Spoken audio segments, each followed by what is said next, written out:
Bonsoir à tous. J'avais des demandes de précision sur alors elles ont des petits noms toujours très sympathiques. 23 EJS 31, 23 EJS 32, 23 EJS 33. En gros, c'est sur des mises à disposition pour certaines associations locales, municipales entre maintenant et la fin des vacances d'été. Je voulais savoir de quel local on parlait. Bonne question. Oui, c'est au niveau de la maison des associations. D'accord, ok, je me disais ça aussi, mais je n'étais pas certain. Et la seconde décision, ça concerne la décision 23 SG 37 sur la mise à disposition de la piscine aux agents de la police municipale. Je voulais savoir ce que ça recouvrait. Ce sont des créneaux mis à disposition par la CAPF au bénéfice de nos agents de la police afin qu'ils puissent améliorer leurs conditions physiques. Voilà, pour dire comme ça.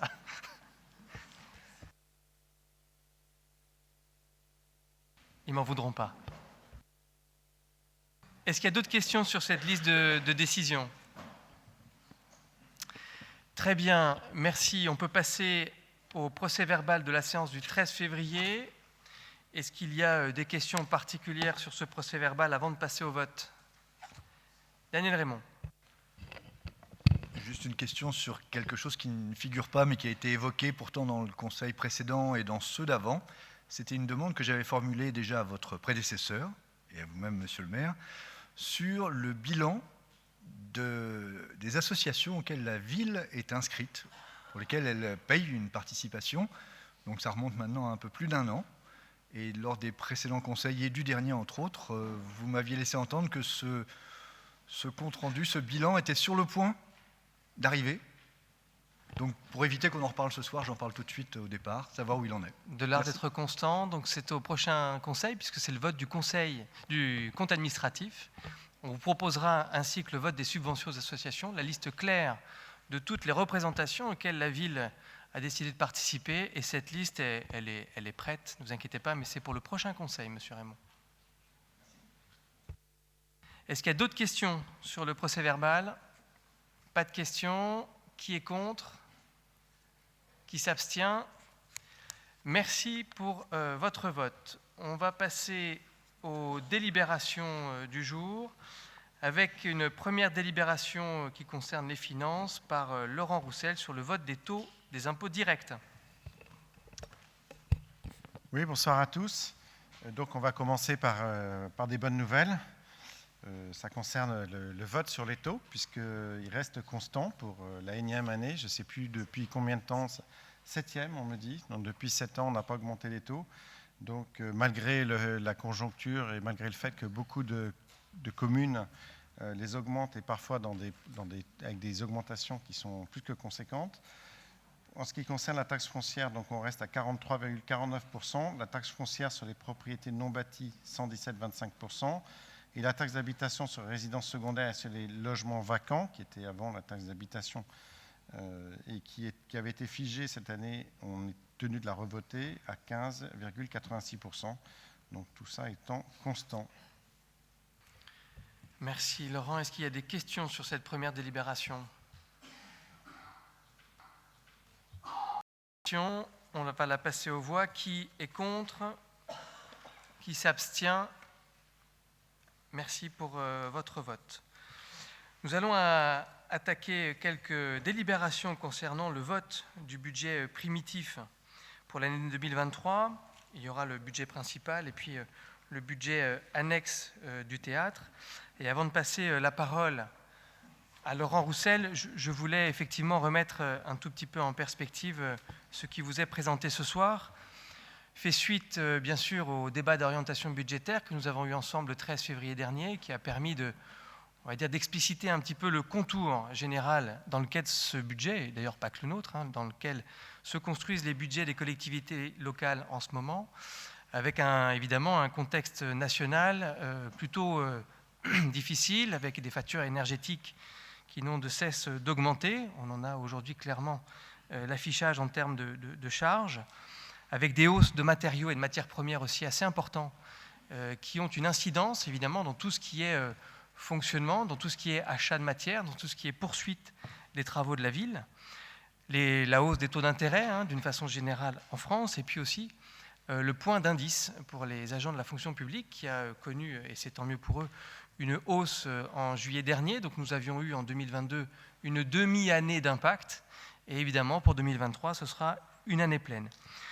Nous avons été néanmoins dans la construction de ce budget assez fidèles à ce qui est engagé depuis 2020, à savoir la mise en œuvre du programme de mandature tel qu'il a été proposé au Bélifontain lors des dernières élections municipales, avec quelques marqueurs que nous souhaitons garder, notamment la maîtrise de l'endettement de la ville, le fait de lancer les projets qui sont en lien avec notre programme de mandature, évidemment achever ceux qui sont en cours, et quelques dépenses qui seront proposées sont prises dans ce sens, à savoir terminer certains projets qui ont été entamés en 2022, mais également de garder en tête notre souci d'avoir toujours des services publics de qualité à proposer au Bélifontain, tout en préservant, on va dire, le fonctionnement de nos services, mais toujours avec cette exigence du service rendu à nos concitoyens. Et puis évidemment, on ne peut plus être insensible, et Fontainebleau avait été un petit peu précurseur en la matière il y a 2 ans avec les débats Fontainebleau en transition. Désormais, ces sujets sur la transition écologique font partie du quotidien de nos décisions et du quotidien de tous les dossiers municipaux. Et forcément, le budget qui est présenté ce soir a, de part et d'autre, une pointe verte, en tout cas une pointe qui se soucie de l'environnement dans lequel nous vivons. Voilà un petit peu le cadre général de ce budget qui va vous être détaillé par Laurent Roussel. Et puis, comme ça a été dit, surtout en termes d'augmentation d'impôts, il n'y en aura pas. Donc ça, c'est une constante que nous avons souhaité maintenir dans le cadre de la construction de cet exercice budgétaire. Laurent, je te laisse la parole. Oui, donc je passerai évidemment sur la situation financière de la ville et sur la conjoncture, puisque tout ça a été déjà exposé. Donc en ce qui concerne les principaux objectifs d'évolution des dépenses, donc le budget primitif est élaboré sur la base d'une stabilité des dotations de l'État, même si on sait qu'elles augmenteront un tout petit peu, et sur des taux d'imposition qui sont constants, mais avec une base d'imposition évidemment qui augmentera en fonction de l'inflation.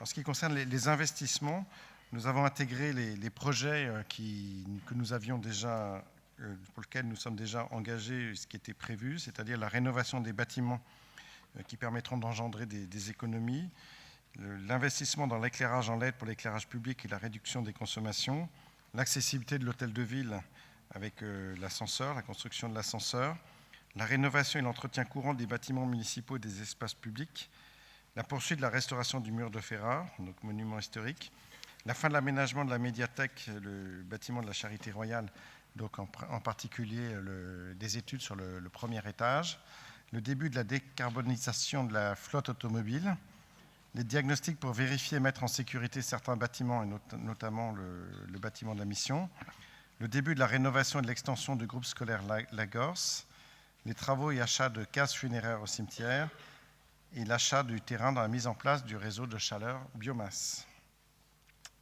Pour ce qui concerne la section de fonctionnement, donc on prévoit des recettes réelles de fonctionnement qui, de budget à budget, puisque c'est bien de ça dont on parle, augmenteront de 11,90% et des dépenses réelles de fonctionnement qui n'augmenteront que de 1,89% de budget à budget. Les recettes, donc, ce qui augmente, c'est les produits de services et ventes diverses, puisqu'on a une bonne reprise de l'ensemble des services de la ville, notamment après le Covid. Donc on estime qu'on augmentera à 3 168 000. Les impôts et taxes, alors c'est en particulier les bases, mais c'est tous les autres impôts qui augmentent de manière régulière, sans pour autant augmenter les taux, comme on l'a dit. Ça concerne les principaux éléments. Taxe d'habitation, on en a parlé, je ne reviens pas dessus. Taxe foncière sur les propriétés bâties et non bâties, on en a parlé dans l'évolution des taux. L'augmentation de la base est de 7,1, c'est ce qui est prévu dans la loi des finances pour 2023, donc ça c'est décidé au niveau national. Donc ce qui évidemment compense en partie les dépenses qui augmentent avec l'inflation. L'attribution de compensation est légèrement diminuée en raison du passage de certaines associations à l'agglo, du transfert de certaines associations à l'agglo.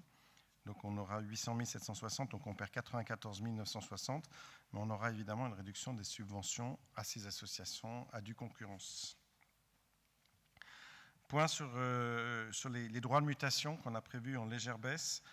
Cette année, on n'escompte pas une diminution très forte parce que le marché immobilier à Fontainebleau se maintient, en tous les cas jusqu'à présent, assez bien. Néanmoins, on ne renouvellera probablement pas l'année dernière, donc on a prévu 1 650 000. Prélèvement sur des paris en ligne, donc ça augmente chaque année un petit peu. On est à 104 540, comme vous le savez, on partage avec la CAPF ce prélèvement. Voilà, je passerai sur les autres. Les droits de mutation, donc on a la DGF qui est prévue à 3 494 000. On pense avoir un peu plus, d'après les informations qu'on a, on devrait avoir 80 000 € en plus, mais pour l'instant, ce n'est pas encore concrétisé. On le verra dans une dépense modificative si c'est nécessaire de l'augmenter. Et également, FCTVA donc sera en augmentation, et les autres participations sont en augmentation. Il s'agit essentiellement des subventions de fonctionnement, et c'est bon de le rappeler puisqu'on négocie quand même avec de plus en plus de volonté des subventions sur toutes les manifestations que nous effectuons.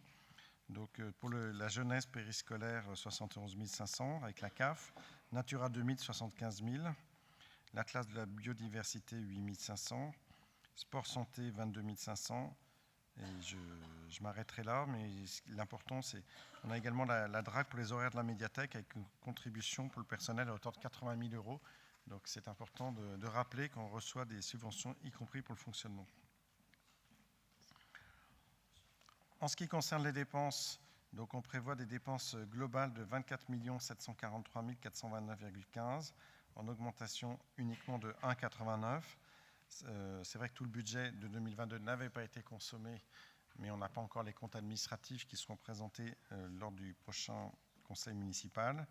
La volonté de la ville, c'est de veiller à ce que ces dépenses n'augmentent pas trop, même si on sait qu'on a des augmentations naturelles par la hausse de l'inflation, donc ce qui pénalise nos comptes.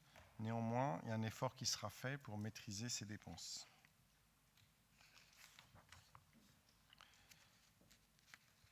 Également des économies sur certains postes. Par exemple, le cabinet du maire, on prévoit une diminution significative des montants. J'en parle parce qu'en général, on nous mentionne que c'est le contraire. Donc cette fois-ci, il y a une baisse qui est prévue. Les événements 2023, on les a répertoriés, pas de grands changements. On prévoit toujours, donc la foulée impériale c'est fait, les Naturiales bientôt, le Paris-Nice c'est déjà fait, la fête de la musique qui est prévue comme d'habitude à la même date, le 14 juillet, la fête de la Saint-Louis avec le feu d'artifice, le forum des associations et les festivités de Noël. Comme vous le savez, on a toujours maintenu ces festivités qui contribuent à la vie Bellifontaine. En ce qui concerne les ressources humaines, on a une augmentation de 8,58% à 13 128 239, qui sont dues d'une part aux augmentations des effectifs qui avaient eu lieu les années passées et cette fois-ci qui pèsent dans nos comptes pour une année entière, mais également aux évolutions salariales avec l'augmentation du point qui nous ont été imposés en cours d'année dernière et qui pèseront sur toute l'année 2023. Également le GVT, comme vous le savez, ça c'est habituel.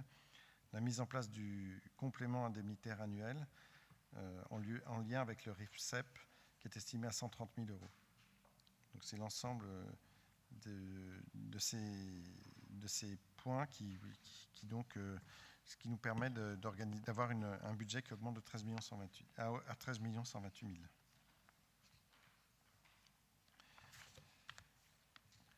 En ce qui concerne les charges courantes, donc là, celles-là seront diminuées à 9,57%. Les charges financières devraient légèrement baisser, mais elles sont déjà très basses et c'est probablement temporaire puisqu'on a une légère remontée des taux qui commencera à peser dans les années suivantes, mais pour un montant qui reste peu important puisque les taux, somme toute, par rapport à l'historique des taux d'intérêt, restent quand même à un niveau assez bas. La subvention des théâtres, comme on le verra tout à l'heure, est prévue à 520 000, donc elle est régulièrement en diminution depuis plusieurs années.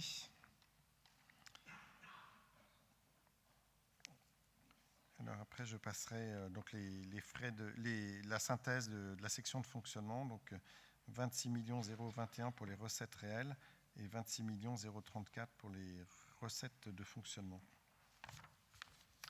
En ce qui concerne l'investissement, donc les recettes réelles d'investissement pour le budget prévisionnel 2023 s'élèvera à 6 034 935 et pour les dépenses réelles d'investissement 7 312 516,90. Donc les deux sont en baisse par rapport à 2022. Pour les recettes, 57% de baisse. Pour les dépenses, 44% de baisse. Essentiellement, les recettes, puisqu'on prévoit d'emprunter beaucoup moins que les années passées, en tous les cas en ce qui concerne le budget. Donc, puisqu'on avait, comme vous le savez, maintenant c'est habituel, l'emprunt c'est le paramètre qui nous permet d'équilibrer les budgets au moment du vote. Et cette fois-ci, on ne prévoit que 2 772 000, sachant comme on a un remboursement de un peu plus de 2 millions, on aurait en théorie une légère augmentation de l'emprunt, mais comme on sait qu'il y a des subventions qui n'ont pas été comptabilisées puisqu'on ne peut pas encore les comptabiliser, et qu'il y a toujours un glissement des investissements d'une année sur l'autre, on espère cette année avoir une diminution de l'endettement en fin d'année. Alors on a déjà eu un certain nombre de subventions qui sont inscrites au budget, c'est celles qui sont déjà notifiées. Donc les travaux de l'église Saint-Louis sur l'Orgue qui est terminé, on reçoit en 2023 65 000 €, place de l'Étape 147 000 €, restauration de murs de Ferrare, on reçoit des subventions, je ne vais pas toutes les citer, mais de la région, du département et de l'État. On reçoit des subventions également pour le déploiement des bornes de recharge, pour la démolition du préau de l'école Saint-Méry, pour les travaux de l'école La Cloche, pour la piste cyclable, pour l'accessibilité de l'hôtel de ville, pour le déploiement de la vidéoprotection et la subvention CAP pour l'extension de la maison de l'enfance. Voilà, dépenses d'équipement. Donc, comme vous le voyez, on a 5 192 000. C'est à peu près dans la moyenne de ces 6-7 dernières années. Donc c'est à peu près constant. On a des années où on a un peu plus, ça dépend de l'évolution de nos projets. Donc quand nos projets sont en phase de construction, évidemment, on a des dépenses d'équipement qui sont plus importantes. Néanmoins, 5 millions, c'est à peu près le niveau de ces quelques dernières années. Si on enlève 2019, où on avait une exception à 9,3 millions. Donc les projets sont, je vais essayer de ne pas être redondant par rapport à ce que j'ai dit avant. Donc place de l'Étape, j'en ai déjà parlé. École internationale de Lagorce, vidéoprotection, passage du LED. On a également en plus des dépenses prévues pour les affaires scolaires, périscolaires et jeunesse, pour la culture, les espaces publics et urbanisme, les équipements sportifs, la transition écologique, le patrimoine, les bâtiments sociaux, du foncier avec l'acquisition du terrain à l'hôpital pour 400 000 et la rétrocession de boulevard Magenta et rue Royale à 200 000. Et pour les affaires générales, essentiellement de l'informatique à 266 540. Voilà, donc l'encours de la dette, comme on a dit, on avait un peu plus de 20 millions en fin d'année 2022. Et si on espère avoir un montant qui devrait se stabiliser, voire repasser en dessous de 20 millions à la fin de l'année, c'est en tous les cas notre objectif tel qu'on l'affiche aujourd'hui. Voilà en ce qui concerne le budget principal de la ville. De manière synthétique, vous avez reçu les documents plus complets vous-même. En ce qui concerne le budget du théâtre, donc je citerai que les montants principaux. Donc on aura une subvention de la ville de 520 000 € qu'on votera tout à l'heure. Un montant de recettes de fonctionnement de 895 500 en baisse d'un peu plus de 20%. Et des dépenses de fonctionnement de 895 500 également en baisse. Donc comme on le voit sur l'ensemble de nos budgets principaux, le budget principal et le budget annexe, une volonté clairement de maîtriser les dépenses, malgré le contexte qui est difficile, sachant que, comme je le répète, 80% des dépenses sont des dépenses contractualisées, donc qui ne peuvent se réduire que sur la durée, mais dans chaque renouvellement de contrat, on sera vigilant pour que ces dépenses soient revues de préférence à la baisse. Voilà. Merci Laurent pour ces explications. On peut évidemment ouvrir le débat et les questions, s'il y en a, mais je ne doute pas qu'il y aura des questions. Daniel Raymond. Merci, monsieur le maire. J'étais un peu surpris en lisant le préambule de la présentation de ce budget, qui le présentait comme un budget inédit. Et j'ai eu beau c'est les premières phrases, la première ligne. À part le fait qu'il soit présenté en avril, je ne vois pas ce qu'il a d'inédit. Si ce n'est que c'est le modèle 2023, évidemment, par rapport à celui de 2022, il est inédit. Mais pour le reste, honnêtement, l'augmentation du prix de l'énergie, c'était déjà le cas l'année dernière. L'augmentation des taux d'intérêt, c'était également le cas l'année dernière. Donc, je n'ai pas bien saisi. Et dans l'ensemble de la présentation, vu qu'on est déjà le 3 avril, je ne sais pas bien si tout ce qui est présenté sera sur l'exercice 2023 ou si ça sera lissé sur 2023 et 2024. Alors, c'est peut-être ça qui est inédit. Vous pourrez me le préciser. Ce que je regrette, c'est effectivement, par rapport au débat d'orientation budgétaire qu'on a eu il y a quelques semaines, bien sûr, on a plus de chiffres, un petit peu plus, mais je trouve qu'il n'y a toujours pas de ligne directrice bien affirmée de choix politiques. C'est vrai qu'on a eu l'occasion de parler plusieurs fois des travaux nécessaires et ça figure dans ce budget pour les équipements sportifs.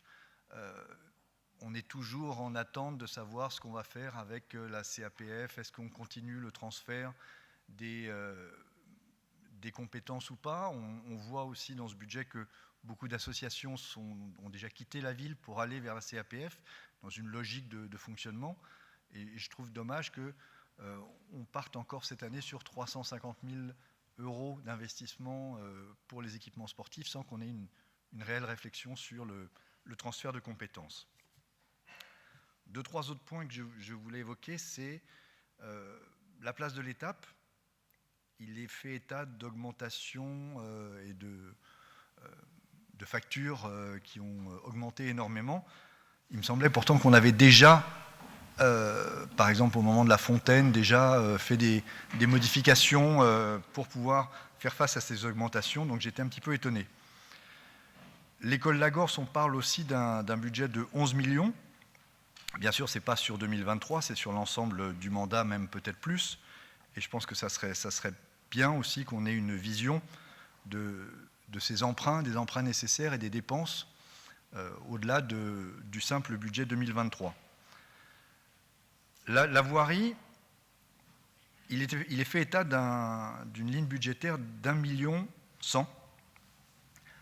J'ai lu dans la REP ce matin où les rues que vous pensiez refaire.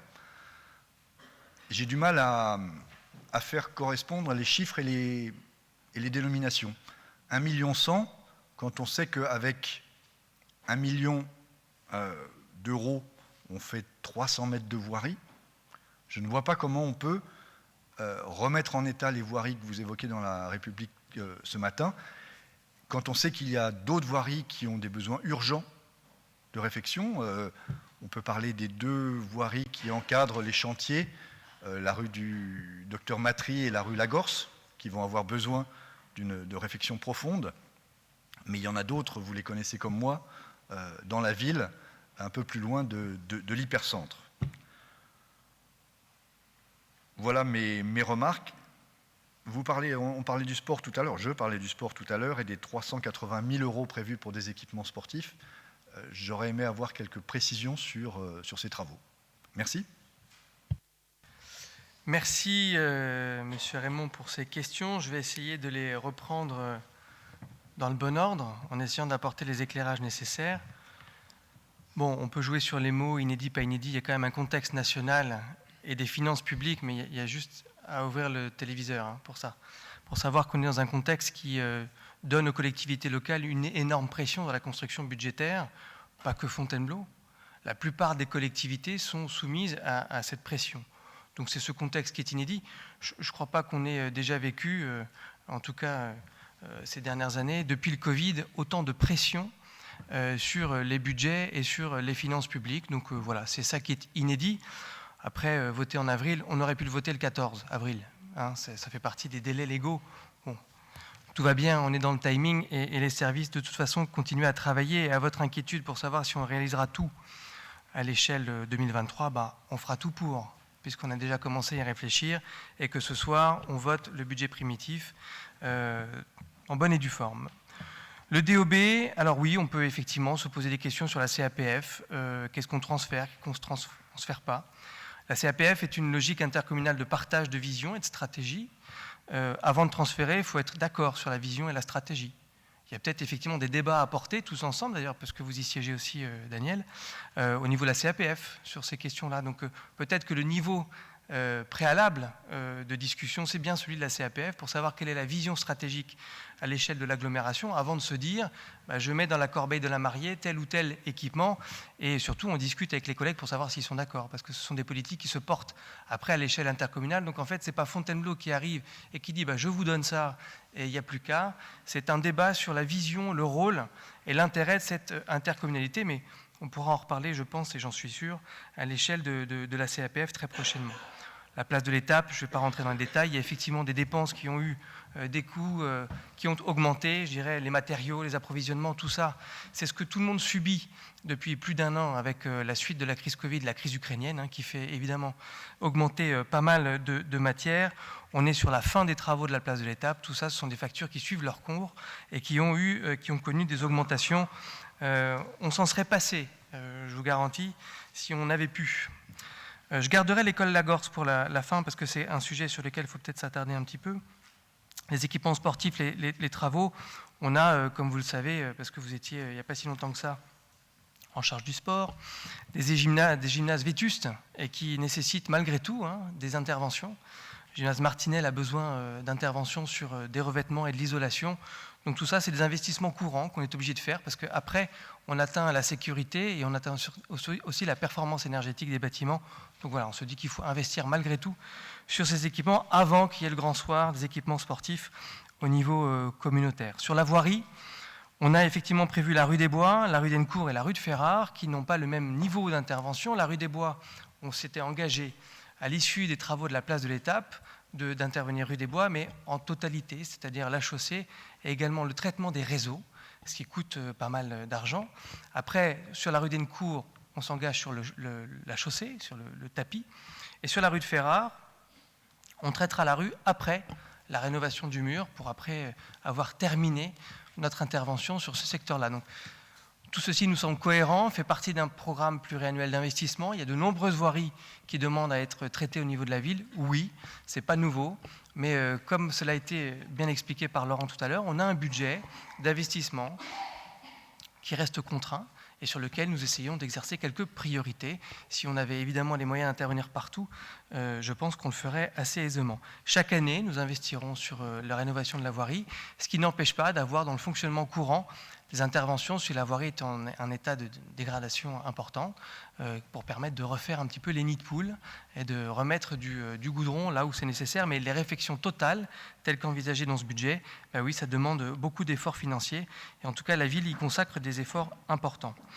Sur la Gorse, oui, c'est un projet structurant, essentiel, qui fait partie d'un des totems de cette mandature, de pouvoir reconstruire le groupe scolaire Lagorce en y intégrant les sections internationales. C'est une démarche politique forte sur laquelle il y a eu déjà un premier concours pour savoir dans quelle épure financière nous pourrions nous situer sur ce projet de construction ou plutôt d'agrandissement et de rénovation de l'école.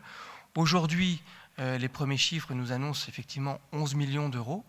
Et avant de se lancer dans 11 millions d'euros, eh bien, nous consacrerons cette année 2023 à certaines études pour confirmer les besoins, pour confirmer aussi l'implantation et l'impact en termes de circulation dans le quartier, parce qu'il ne s'agit pas de penser, on va dire, l'objet école et son extension sans prendre en considération tout ce qu'il peut y avoir comme effet collatéraux sur la circulation et l'accès au quartier. Donc avant de lancer, avant de vous présenter même ce programme pluriannuel d'investissement sur cette école, eh bien, nous allons confirmer cette volonté par certaines études qui nous permettront de savoir comment on s'organise, comment on planifie et comment on pourra vous présenter effectivement, Monsieur Raymond, un programme pluriannuel d'investissement pour les prochaines années sur ce sujet École Lagorce, en espérant avoir été exhaustif et complet par rapport à vos questions. Monsieur Thomas. Merci. J'ai oublié mes notes, mais je devrais pouvoir m'en sortir. Peut-être commencer par ce que vous venez d'aborder sur les questions de plan pluriannuel d'investissement. J'ai lu moi-même aussi La République de Seine-et-Marne. C'est toujours intéressant quand, avant un conseil municipal, on découvre ce qui va être dit le soir, le matin dans la presse. C'est jamais très plaisant quant au rôle qui nous est accordé. Mais bon, visiblement, c'est une pratique, mais c'est une mauvaise pratique, si vous voulez mon opinion. Donc, en parlant de plan pluriannuel d'investissement, j'ai découvert dans La République de Seine-et-Marne, et pourtant, c'est pas faute de l'avoir demandé, qu'il y aurait un plan pluriannuel qui existerait sur la voirie. Et avec même un logiciel qui dirait quelles sont les rues les plus dégradées et leur niveau de dégradation et donc leur niveau de priorisation.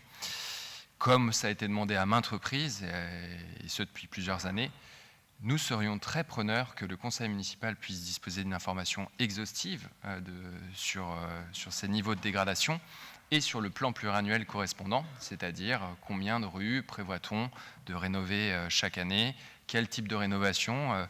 On a parlé effectivement de 2 types de rénovation. La rue d'Ennecourt, en gros, c'est remettre un coup de goudron sur la chaussée. La rue des Bois, c'est plus structurel, c'est-à-dire effectivement refaire la structure pour éviter les effondrements comme ça existe dans d'innombrables rues à Fontainebleau. Monsieur Raymond parlait de la rue Clément-Matry. Je pourrais citer la rue de la Paroisse, dont chaque automobiliste ou cycliste ou même piéton peut voir les craquellements au milieu qui indiquent qu'en fait la chaussée est en train de s'affaisser, etc., etc. Mais encore faut-il pour nous projeter loin la voirie Bélifontaine, s'en occuper régulièrement, et ça a visiblement été trop peu fait ces dernières années, donc on a aussi des efforts de rattrapage à faire, et pour ça il faudra y consacrer du budget. J'ai noté aussi une remarque, vous avez parlé de transition écologique pour les priorités d'investissement retenues cette année, en disant que Fontainebleau a été précurseur il y a 2 ans avec la démarche Fontainebleau en transition. Alors ça m'a fait sourire, c'est un peu du même acabit que le président Macron qui dit que l'écologie maintenant, ça devient une urgence, mais en fait, les accords de Paris, c'était en 2015. Je ne me réfère pas au premier rapport du GIEC, ni au président Chirac qui disait que la planète brûle. Mais bon, encore heureux, j'ai envie de dire qu'en 2023, on commence à s'attaquer à la rénovation énergétique des bâtiments municipaux. C'est un travail lourd, c'est vrai, mais il y a de nombreuses collectivités qui l'ont commencé il y a au moins 10 ans. Donc c'est bien qu'on rattrape le train. Mais on ne peut pas dire qu'on est précurseur.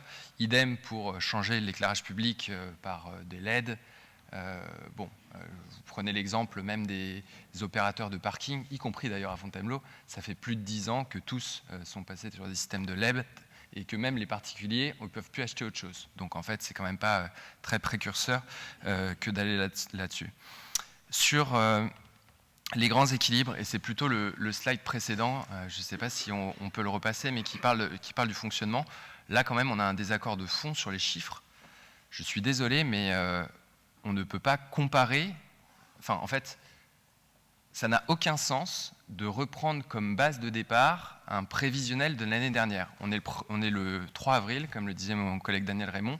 On connaît aujourd'hui les chiffres de ce qui a été effectivement dépensé en 2022. On connaît aussi les recettes qui sont rentrées dans les caisses en 2022. Au rapport d'orientation budgétaire, il y avait d'ailleurs ces éléments, et je regrette qu'il n'ait pas été repris au budget primitif. Et donc, nous expliquer qu'en fait, les dépenses réelles de fonctionnement sont seulement en hausse de 1,89% par rapport à 2022, c'est tout simplement faux. En 2022, nous n'avons pas effectivement dépensé seulement 1,89 de moins, mais on a dépensé, et le chiffre, je pourrais vous le redonner très précisément, mais c'est 23 058 000 euros, ce qui était le quasi définitif affiché dans le rapport d'orientation budgétaire. Et donc, quand aujourd'hui on estime que cette année on va dépenser 24 743 000 euros, ça ne fait pas 1,89% d'augmentation. Ça fait 8% d'augmentation. Ça n'est pas arrêté. 1,7 million dépensés en plus, ce n'est pas la même chose que l'épaisseur du trait tel que vous le décrivez.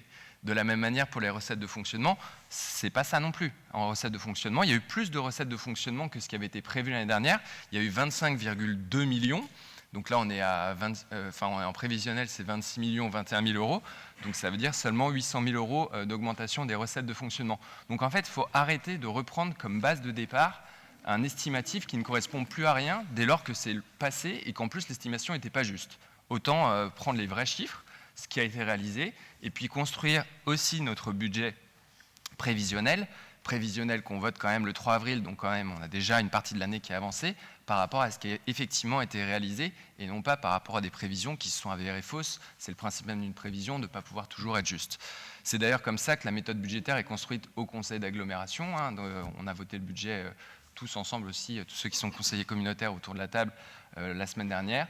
Dès le rapport d'orientation budgétaire, on avait un document très complet, très exhaustif, avec quasiment les chiffres définitifs de l'année précédente, beaucoup plus complet d'ailleurs que le rapport d'orientation budgétaire à Fontainebleau, ce qui me fait dire au passage que libre à toute collectivité d'aller dans beaucoup plus de détails si nous le souhaitons. Vous disiez que c'était très cadré, que la préfecture ou la sous-préfecture pouvait retoquer notre rapport d'orientation budgétaire. Si elle n'a pas retoqué celui de l'agglomération, prenez comme modèle celui de l'agglomération. Il était bien plus complet, y compris pour le vote du budget, le rapport du budget primitif, où l'agglomération compare un budget primitif par rapport à un exercice réalisé l'année précédente et non pas par rapport à du prévisionnel. Donc en fait, si on compare comme ça, ce qui est la bonne manière de faire, toute personne ferait comme ça, nos dépenses de fonctionnement cette année par rapport à l'année dernière sont prévues d'augmenter de 1 700 000 €, tandis que nos recettes, l'augmentation est censée être de 800 000 €. Donc vous voyez bien qu'on fait progresser nos dépenses beaucoup plus vite que nos recettes, et que donc, mécaniquement, en fait, à la fin, on épargne moins. On épargne moins que ce qu'on pourrait. Si seulement vous geliez même les dépenses de fonctionnement par rapport à leur niveau de l'année dernière, qui n'étaient pas déraisonnables parce qu'elles avaient déjà augmenté de plus d'1 million par rapport à l'année précédente, souvenez-vous, on en avait parlé autour de cette table, déjà, vous récupéreriez 1 700 000 € d'épargne supplémentaire, puisque vous seriez juste au même niveau que l'année précédente. Donc il ne faut pas nous expliquer que cette année, on fait des efforts colossaux pour n'augmenter les dépenses que de 1,89%, parce que ce n'est pas la réalité, et qu'en plus, en fait, on augmente beaucoup plus vite nos dépenses que nos recettes. Résultat des courses, à la fin, on épargne moins, c'est assez logique. Et si on épargne moins, qu'est-ce qu'on fait ? On investit moins, effectivement. Là, il y a une chute des dépenses d'investissement de plus de 50%. Alors je ne sais pas si c'est 50% réellement, parce que j'ai toujours considéré qu'en fait on avait tendance à gonfler nos dépenses et nos recettes de fonctionnement et qu'à la fin de l'année on n'exécutait jamais notre enveloppe budgétaire. Mais en tout cas, ce qui est affiché dans le budget primitif, c'est qu'on diminue de 50% les dépenses d'investissement, que la première des dépenses d'investissement pour cette année 2023, c'est le remboursement de la dette. Le plus gros poste budgétaire en dépenses d'investissement, c'est les 2 100 000 € de capital de la dette qu'on rembourse, et que malgré tout ça, on n'arrive pas à date à se désendetter, puisque ce qui a marqué dans le rapport du budget primitif, c'est qu'à la fin de l'année, on devrait encore faire progresser notre endettement. Donc si on devait respecter ce qui a marqué dans notre budget primitif en termes d'endettement, on serait passé de 17 700 000 €, je crois, en 2020 de dette à 20 700 000 € à la fin de l'année, ce qui fait quand même aussi une augmentation de 20%.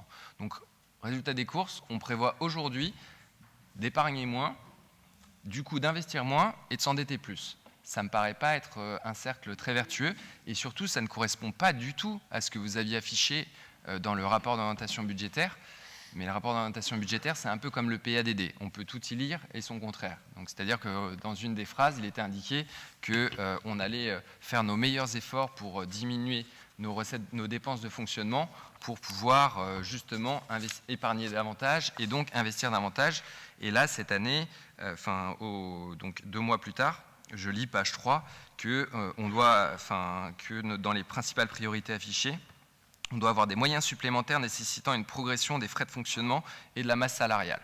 Rigoureusement le contraire de l'objectif politique que vous aviez affiché il y a moins de 2 mois, et les chiffres qui sont présentés confirment qu'on va beaucoup plus augmenter nos dépenses que nos recettes.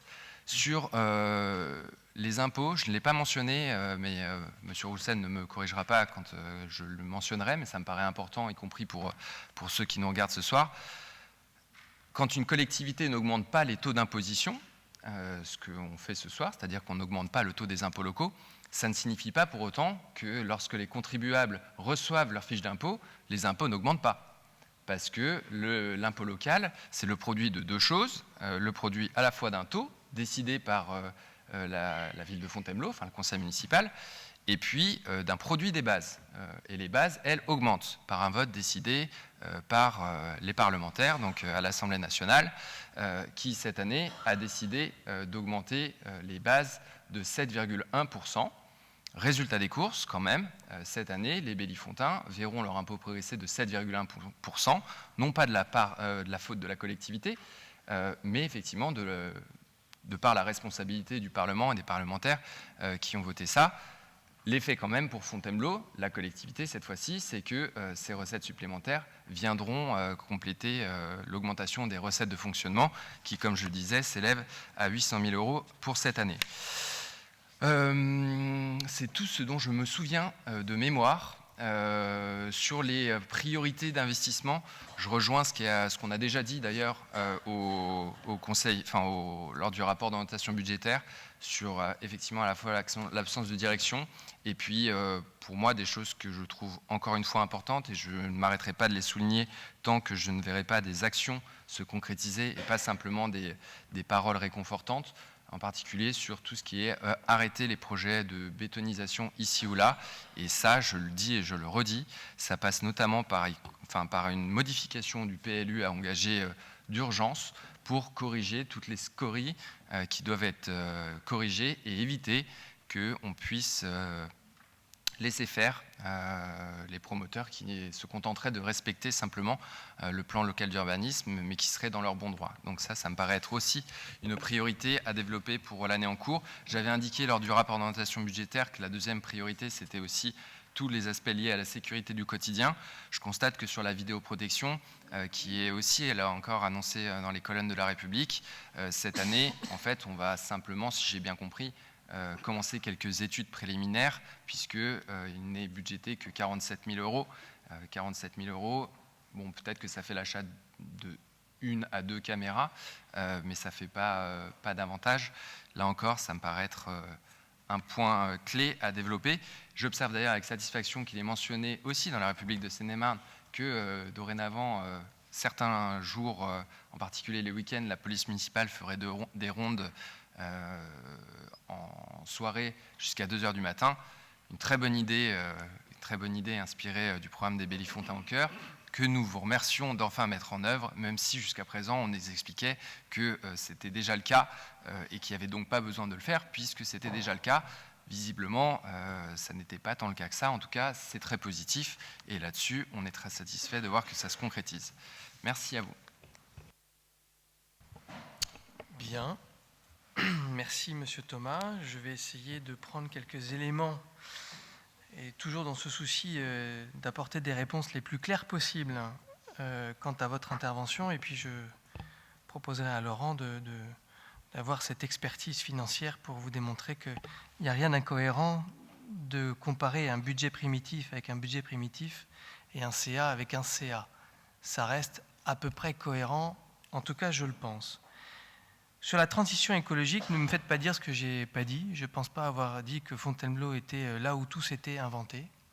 En revanche, la démarche qui a été proposée d'associer Bellifontains, acteurs de la société civile, associations, au travers de débats qui ont eu lieu dans des formats un peu inédits, dans des conditions particulières, avec la Covid qui nous empêchait aussi de nous réunir, en visio, avec des animations, ça a quand même donné quelque chose d'assez inédit, je trouve, et assez précurseur, à savoir de construire une ambition sur la protection de l'environnement à l'échelle de la ville de Fontainebleau, avec les principaux concernés, c'est-à-dire les habitants, les associations, et tous celles et ceux qui avaient envie de donner des idées. Et on voit qu'à l'issue de ces labs, il y a eu des actions très positives de mise en place.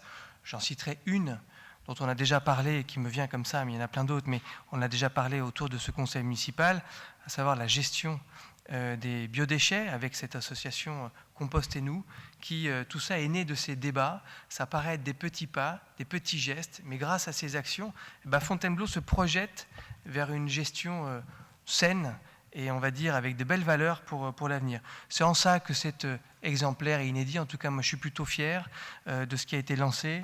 Frédéric Valtou a lancé l'exercice, Gwenaël Claire l'a porté avec Antoine Ingold. Moi, je pense qu'on n'a pas à rougir de cette démarche et que c'est plutôt porteur de belles choses pour l'avenir, mais si vous n'êtes pas en phase avec ça, c'est évidemment votre choix.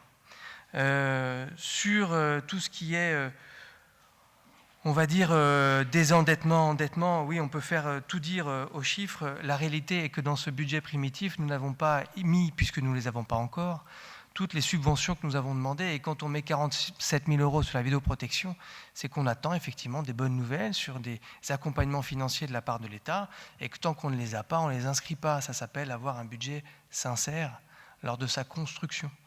Et que si, dans le courant de l'année, nous avons de bonnes nouvelles telles que nous les espérons, eh bien nous pourrons augmenter les feux et accélérer ce programme. Ce n'est pas autre chose qui a été dit. D'ailleurs, la République de Seine-et-Marne fait aussi, comme vous, lecture du rapport. Hein. Tout est écrit dans le rapport qui a été envoyé il y a quelques jours. Donc tout ça n'est pas une surprise pour personne. Donc l'ensemble de ce qui a été évoqué dans la presse n'est autre qu'une information que je trouve assez saine. Lorsqu'on vote un budget le soir même, ça peut aussi intéresser les Bellifontins à regarder ce qui se passe autour de cette table. Donc aucun problème pour nous sur le sujet de la cohérence de ce qui est proposé dans ce budget primitif par rapport à notre engagement. Vous dites que ce n'est pas piloté, qu'il n'y a pas de vue. Enfin moi je crois au contraire, pardon de vous le dire, que tout est en parfaite phase avec ce qui a été proposé aux Bellifontins en 2020. On est dans l'exécution de ce qui a été proposé en termes d'engagement de mandature avec les électeurs en 2020. On ne sort pas de ce qui est proposé. Les idées sont dans ce programme de mandature et on est dans l'exécution de ce programme de mandature. Donc si c'est ça la ligne qui vous manque, eh ben, je peux vous renvoyer à la lecture de ce programme de mandature tel qu'il a été proposé aux Bellifontins. Nous ne sommes pas en dehors des clous. Nous avons peut-être parfois des priorisations en termes de calendrier, en termes de PPI, hein, plan pluriannuel d'investissement ou programme pluriannuel d'investissement. Donc c'est le phasage qui peut effectivement être distinct. C'est quand on peut investir, on y va. Quand il faut décaler, on décale. Et on essaye d'expliquer pourquoi. Il y a eu pas mal de choses dans votre prise de parole. Bon, c'est vrai que si vous êtes d'accord avec la sécurité, c'est très bien. Hein. Il y avait déjà des soirées, la police municipale est déjà dehors, un soir par semaine. Et ce qu'on annonce, c'est d'essayer d'être 2 soirs par semaine dehors. Je salue leur travail et on voit quand ils sont effectivement en mission jusqu'à 2 heures du matin qu'il y a nécessité de réguler l'occupation de l'espace et notre vie à Fontainebleau. En tout cas, je les remercie pour le travail qu'ils font et ça va dans le bon sens de ce qui est demandé aussi par les Bellifontins. Je vais donner la parole à Laurent qui va sans doute vous apporter des éclairages sur tout ce qui est pourcentage et tout ce qui est chiffres, puisque tout ce qu'on a écrit sur ces slides-là ont effectivement été pensé et réfléchi. Oui, donc quelques points sur les impôts. Donc nous, on n'a jamais dit autre chose. Quand les bases augmentent, elles augmentent. C'est ce que j'ai dit dans la présentation, c'est ce qu'on a écrit partout. Globalement, les particuliers paieront évidemment plus d'impôts puisque les bases augmentent en fonction de l'inflation et ça, c'est fixé par le Parlement. Donc on ne va pas à l'encontre du Parlement et donc forcément. Mais par contre, on s'est attaché à ne pas augmenter les taux, contrairement à beaucoup de communes. Il suffit de regarder ce qui se passe dans la plupart des grandes villes.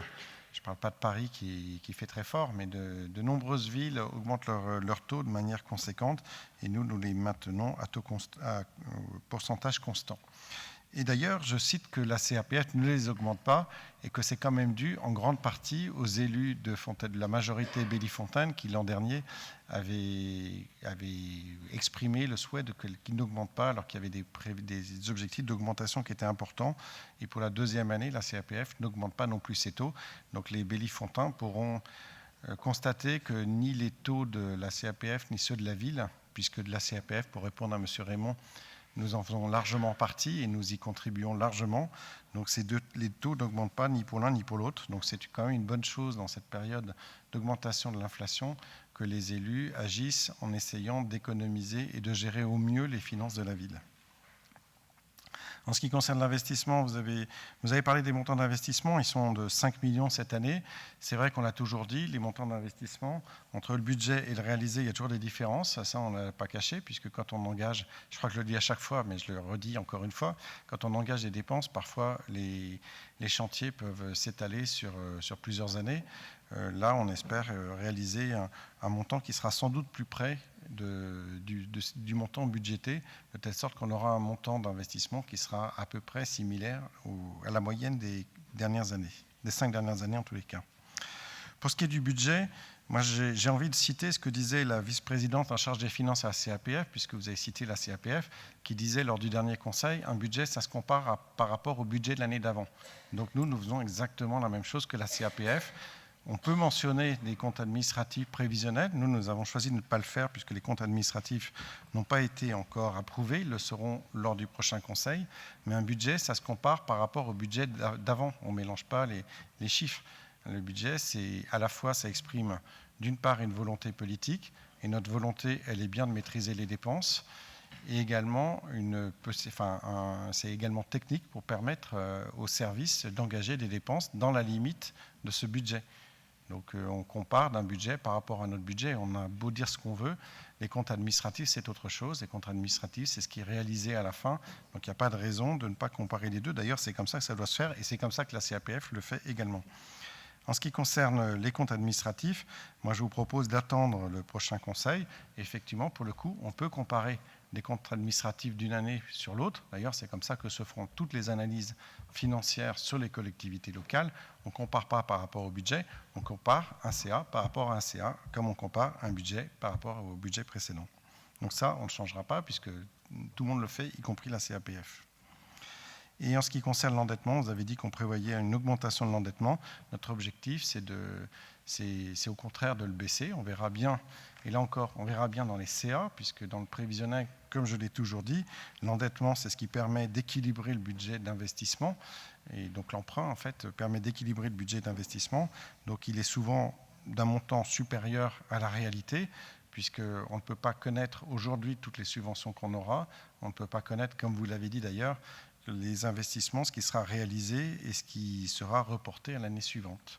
Voilà quelques éléments budgétaires ou d'analyse financière tels qu'on les applique aujourd'hui. Merci Laurent Roussel. Est-ce que ça appelle d'autres questions ou demandes de précision? Thibaut Flynn, pardon, oui, peut-être sur la voirie. Merci Monsieur le maire, bonsoir. Oui, c'était pour rebondir un petit peu sur les interventions sur la voirie.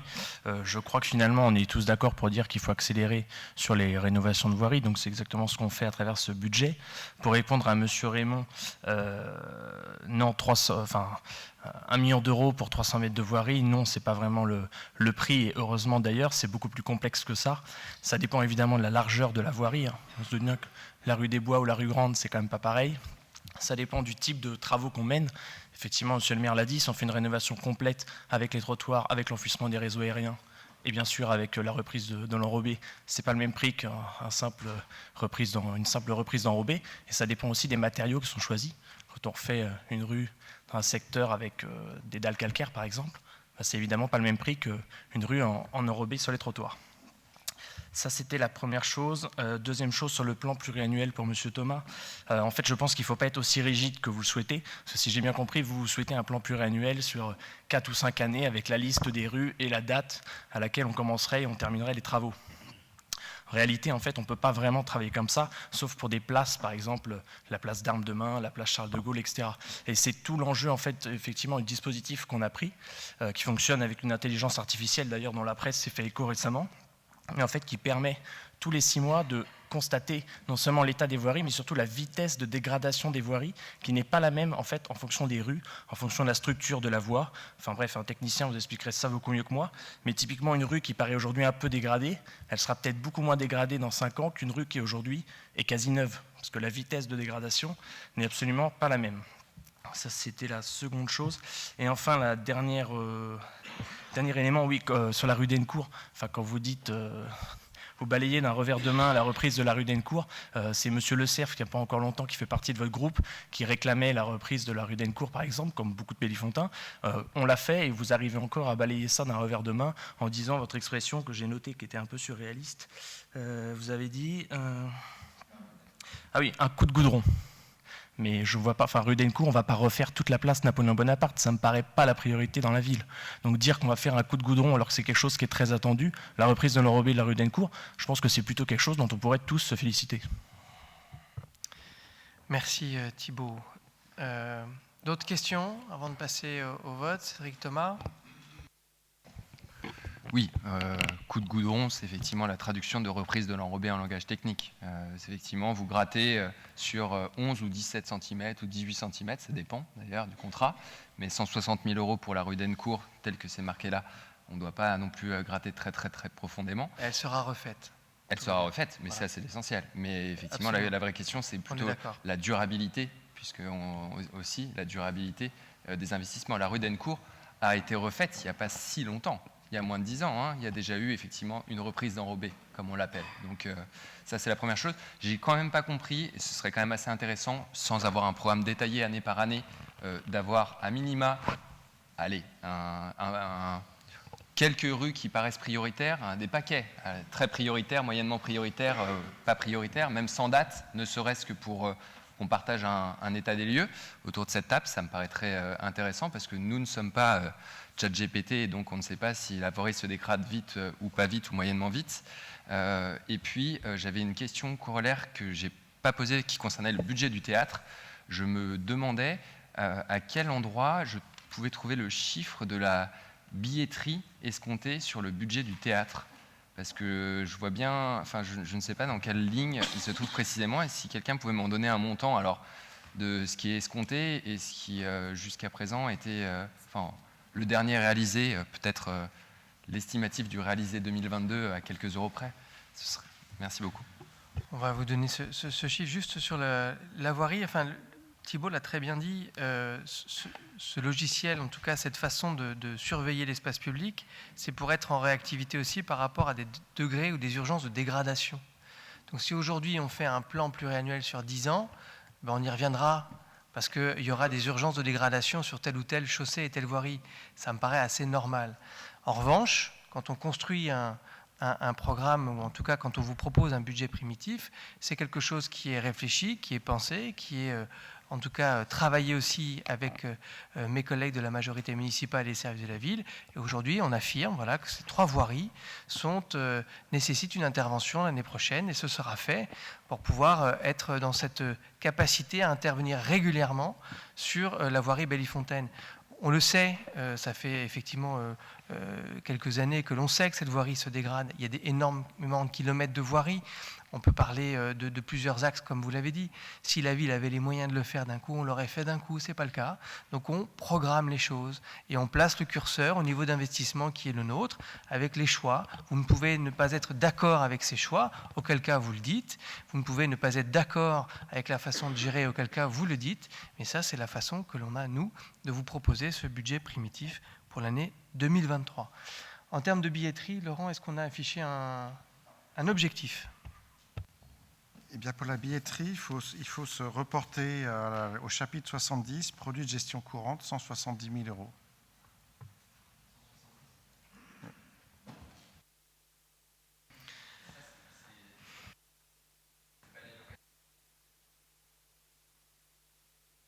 Il doit y avoir une partie location de salle, mais c'est essentiellement quand même en très grande partie la billetterie.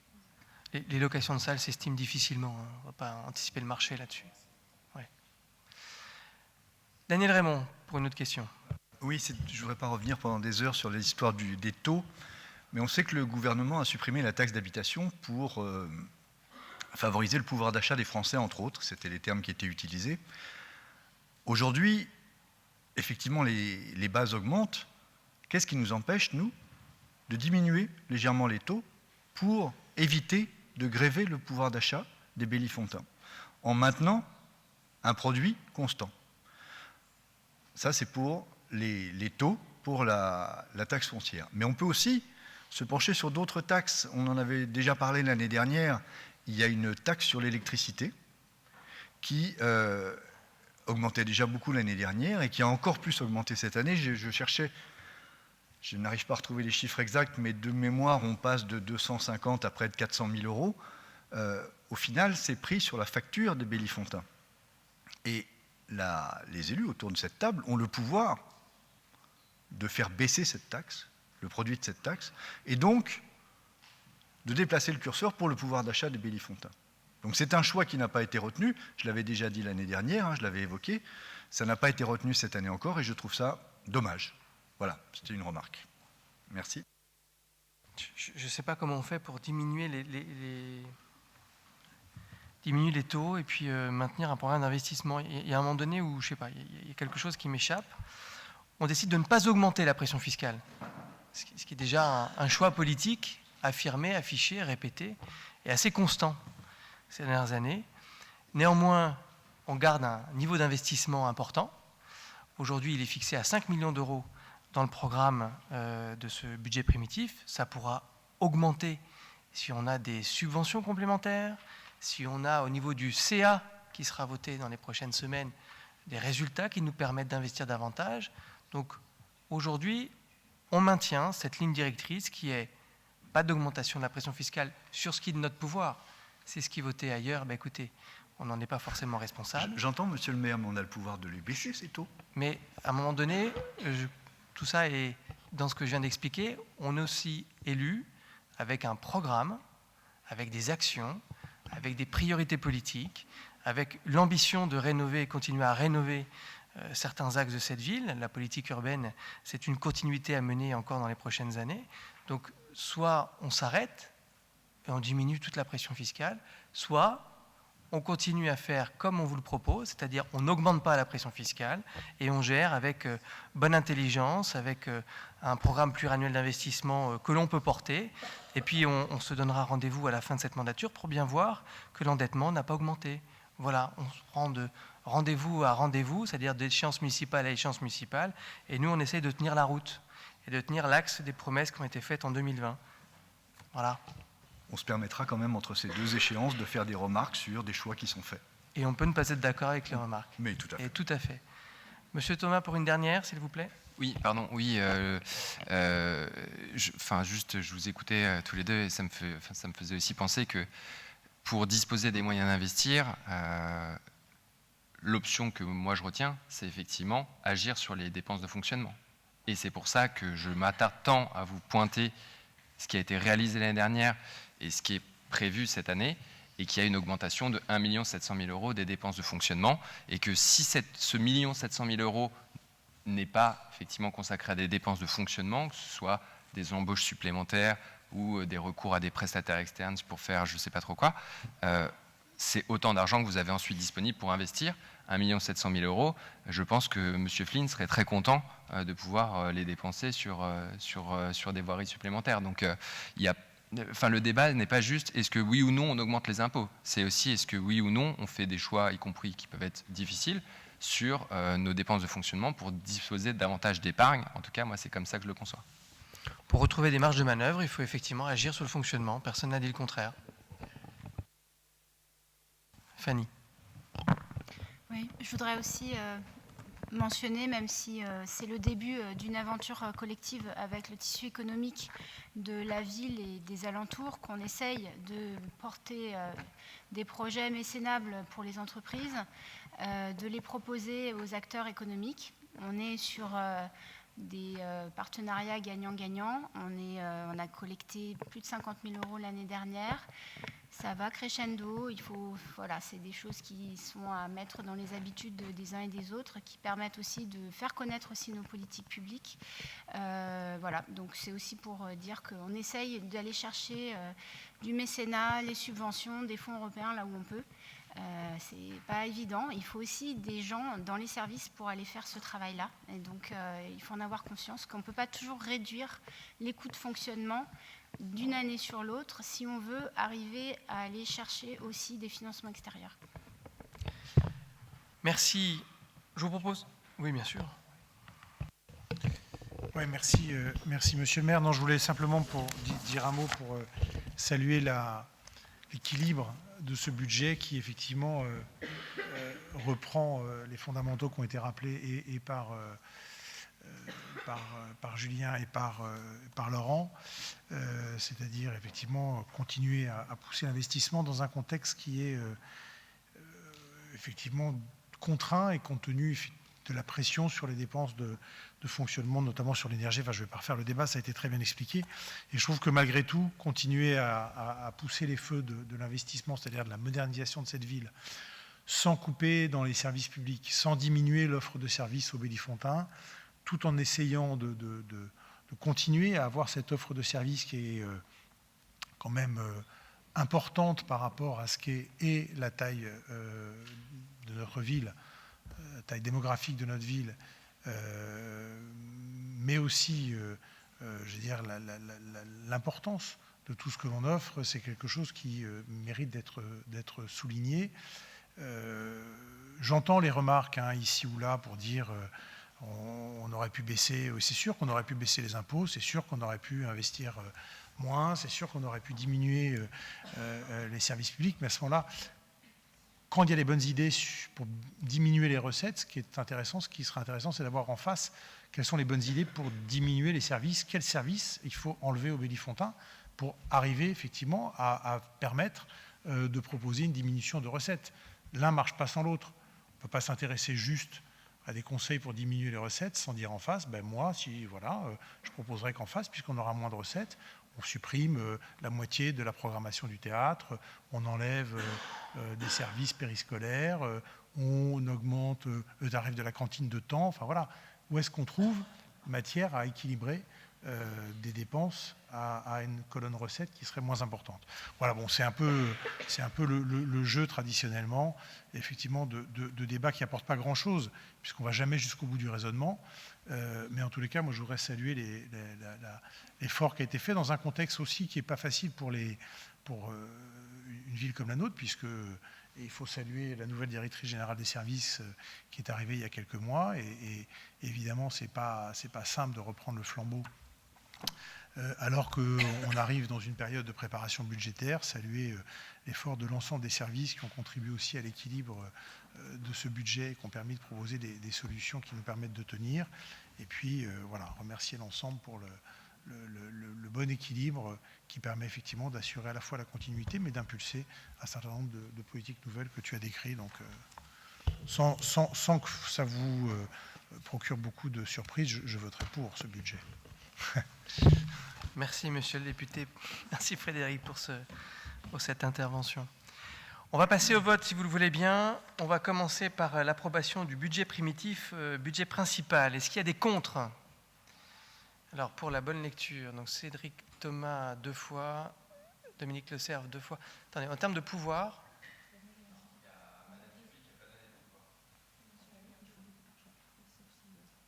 Bon. Est-ce que vous nous autorisez à voter globalement ou bien on le vote chapitre par chapitre ? Donc la réponse est... Merci. Tout le monde ? Daniel ? Très bien. On va le voter globalement à la demande générale. Donc je reprends. Concernant ce budget primitif, le budget principal, qui est contre ? 2 Cédric Thomas, 2 Dominique Le Cerf, 2... Un seul. D'accord. Qui s'abstient ? 1 pour Daniel Raymond. Merci. Je vous propose au vote la seconde délibération concernant l'approbation du budget primitif 2023 pour le budget annexe du théâtre. Alors, pour le contre, c'est Audrey Tamborini et l'abstention, c'est Daniel Raymond. Voilà. Merci pour cette clarification. Concernant le budget du théâtre, qui est contre ? Qui s'abstient ? Madame Tamborini. 2 Cédric Thomas et 2 Dominique Le Cerf. Merci. On va passer à la délibération suivante, qui est le versement d'une subvention au budget annexe du théâtre de Fontainebleau sur l'exercice 2023. Laurent Roussel.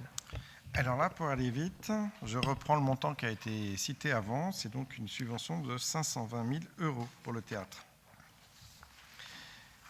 Est-ce qu'il y a des questions ? On va y aller. Qui est contre ? Qui s'abstient ? Merci pour ce vote. Délibération suivante. Je laisse la parole à Laurent Roussel sur l'attribution d'une subvention pour le CCAS. Alors pour le CCAS, on avait déjà voté attribuer un acompte de subvention à hauteur de 1 million, le global faisant 1,4 million. Est-ce qu'il y a des questions sur cette délibération ? Pas de questions. Qui est contre ? Qui s'abstient ? Merci pour le vote. La parole à Gwenaëlle Claire pour le marché relatif à la restauration scolaire et périscolaire.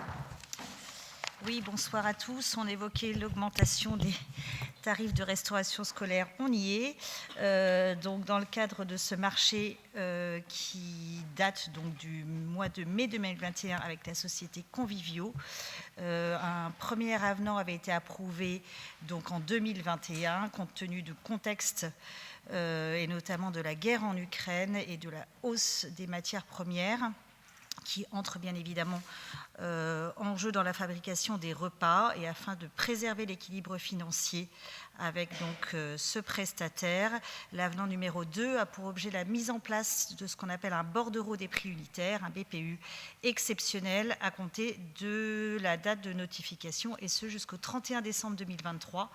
Le coût de cette prestation supplémentaire s'élève donc à 60 centimes d'euros hors taxe par repas, ce qui porte donc ce repas unitaire à 6,18 € et quelques, et à 0,08 centimes hors taxe pour les goûters, soit un montant de 0,70 centimes. L'augmentation donc de globale repas plus goûter pour une année scolaire est estimée à 66 954 € hors taxe. On reste bien évidemment dans l'équilibre de ces montants maximums qui sont de 650 000 € hors taxe pour les repas, 30 000 € pour les goûters. Donc tout ça reste inchangé et aucune autre clause du contrat n'est modifiée. Merci pour cette présentation. Est-ce qu'il y a des questions sur cette délibération? Cédric Thomas. Oui, une question, alors non pas sur l'augmentation, mais c'est un peu corollaire. J'ai compris qu'il y avait un certain degré d'insatisfaction tant des parents, voire de la collectivité, vis-à-vis de ce prestataire, sur la qualité des repas, voire parfois sur les quantités. Je voulais savoir si, ce que vous en pensiez, en tout cas, objectiver ce niveau d'insatisfaction, et puis si le prestataire avait pris ou était en train de prendre des actions correctives, on va dire, pour remonter tout ça.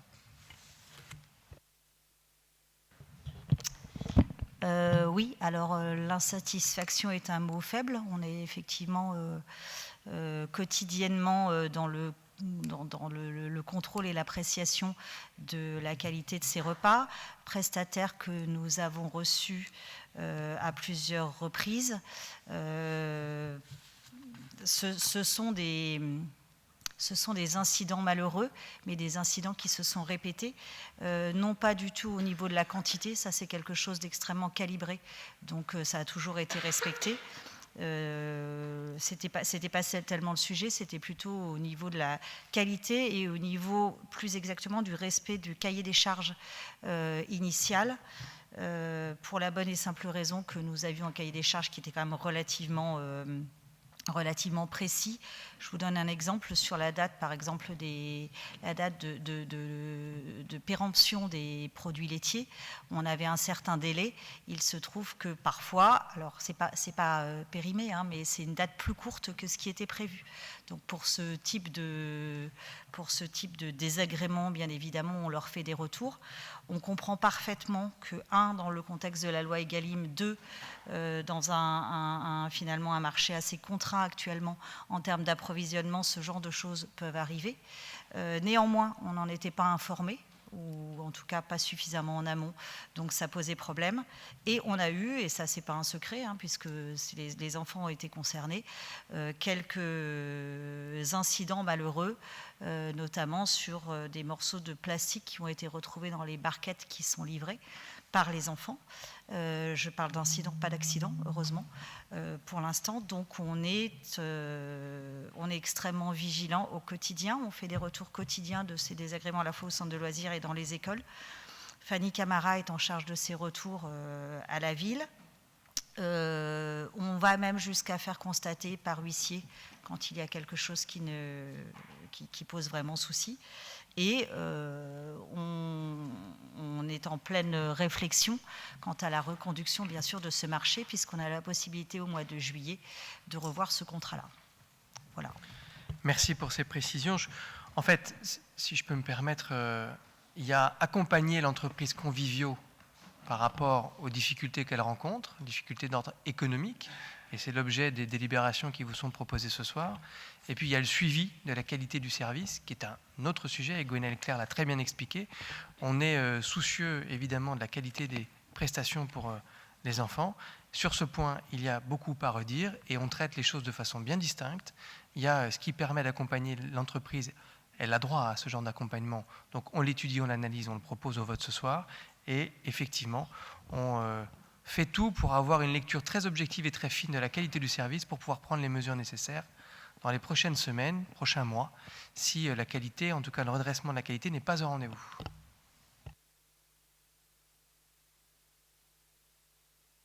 Première délibération, est-ce qu'il y a d'autres questions? On va passer donc au vote sur le marché relatif à la restauration sur l'avenant numéro 2. Est-ce qu'il y a des contre? Des abstentions? Merci. Gwenaëlle, toujours sur le versement d'une indemnité sur le fondement de la théorie de l'imprévision. Oui, donc à nouveau, et comme vient de le dire Monsieur le maire, effectivement, c'est quelque chose qui était prévu bien en amont et qui est complètement cohérent avec nos engagements. Donc dans le cadre de ce marché et toujours bien évidemment en lien avec la hausse des matières premières constatées effectivement depuis le premier trimestre 2021, le titulaire du marché sollicite une indemnité d'un montant de 28 464 € hors taxe, qui a donc pour objectif de compenser au moins une partie de ces charges supplémentaires. Donc on vous demande d'approuver cette convention d'un montant de, combien je vous ai dit, 25 618 € hors taxe à la société Convivio. Merci. Est-ce qu'il y a des questions sur cette deuxième délibération relative à la restauration scolaire? Pas de questions. Qui est contre? Qui s'abstient? Merci. La parole à Isabelle Bolger sur la CPTS Sud 77. Merci Monsieur le maire. Je voudrais ce soir soumettre au vote du Conseil l'adhésion de la ville de Fontainebleau à la communauté professionnelle territoriale de santé de Sud Seine-et-Marne, CPTS, que certains connaissent certainement ici. La CPTS de la Sud Seine-et-Marne est une association qui permet aux professionnels de santé de se réunir, de s'organiser, de se fédérer, de répondre aussi, de se regrouper sur un projet de santé qui permet évidemment d'aller dans le sens de l'amélioration de l'accès aux soins et qui concerne directement la population. Cette CPTS a été créée en 2019 à Fontainebleau. Elle est vraiment basée à Fontainebleau, mais elle rayonne sur 4 communautés de communes sur le sud de la Seine-et-Marne. Voilà.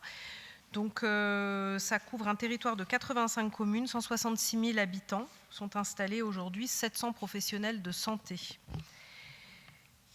Donc l'adhésion de la ville à cette association a pour but de, évidemment, permettre à la ville de Fontainebleau de bénéficier d'un appui dans le développement de sa politique de santé en général et de sport santé en particulier, notamment pour favoriser des futures collaborations avec la maison de santé universitaire, la MSU, et la maison sport santé. C'est aussi évidemment un marqueur fort et un engagement qui renforce toute la visibilité de la ville de Fontainebleau dans son engagement pour la santé.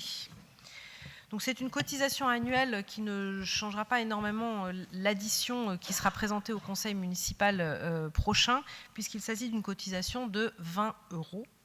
Je pense que ce ne sera pas un frein majeur à cette adhésion. Nous souhaitons aujourd'hui désigner un représentant et un représentant suppléant pour être membre de cette association et représenter Fontainebleau au conseil d'administration. Et il s'agirait en fait de José Tenda et de moi-même comme 2 représentants de la ville de Fontainebleau à la CPTS. Voilà. Merci. Avant de passer au vote, est-ce qu'il y a des questions sur cette délibération? Pas de questions. Est-ce qu'on a votre autorisation pour procéder au vote à main levée? Est-ce que vous êtes d'accord pour la désignation? Ça ne pose pas de problème? Très bien. Donc, nous proposons la désignation d'Isabelle Bolger en qualité de représentante titulaire et de José Tenda en qualité de représentant suppléant. Qui est contre? Qui s'abstient? Merci pour votre vote. Hélène Maggiori, pour nous parler du site Natura 2000 du massif de Fontainebleau. Oui, bonsoir. Je me permettrai de rappeler ce qu'est le dispositif Natura 2000 en quelques mots. C'est un programme européen qui permet de protéger le patrimoine naturel. Il touche les sites terrestres, des sites terrestres et marins qui sont sensibles pour la rareté et la fragilité des espèces animales ou végétales qui y sont identifiées. En France, il y a 1753 sites Natura 2000. En Seine-et-Marne, il y en a 18. Chaque site est doté d'un comité de pilotage et réalise un document d'objectifs qu'on appelle familièrement le DOCOB, qui vise à la préservation des espèces. Sur le territoire de Fontainebleau, on a le massif de Fontainebleau qui a été classé site Natura 2000 en 2002 pour la protection de diverses espèces que je ne vous citerai pas parce que je ne saurais pas le détail, mais il y a des insectes, des chauves-souris, des plantes et tout particulièrement des oiseaux. Il y a 2 sites sur le massif de Fontainebleau qui sont les forêts domaniales, donc Fontainebleau, les Trois Pignons et la Commanderie, et aussi des forêts privées. Il y a en tout 31 communes concernées, dont 2 communes sur le département de l'Essonne. Depuis 2014 et ce jusqu'en novembre 23, la ville de Fontainebleau assure la présidence du comité de pilotage et l'animation du programme Natura 2000. Depuis 2017, la gouvernance est animée par un partenariat ville de Fontainebleau, ONF et les ANVL, l'association des naturalistes de la vallée du Loing. Cette phase d'animation qui vient à échéance en novembre 23 a permis de nombreuses actions, restauration de sites, suivi d'espèces, etc. Je vous passe les animations diverses et variées. Une nouvelle phase doit démarrer en janvier 2024 pour 3 nouvelles années et la ville souhaite renouveler sa candidature en qualité de structure animatrice. Donc, si cette candidature est retenue, il conviendra d'autoriser Monsieur le maire à proposer sa candidature en qualité de président du comité de pilotage et de déposer une demande de subvention auprès de la région Île-de-France pour le financement de l'animation des sites Natura 2000 pour chaque année d'animation.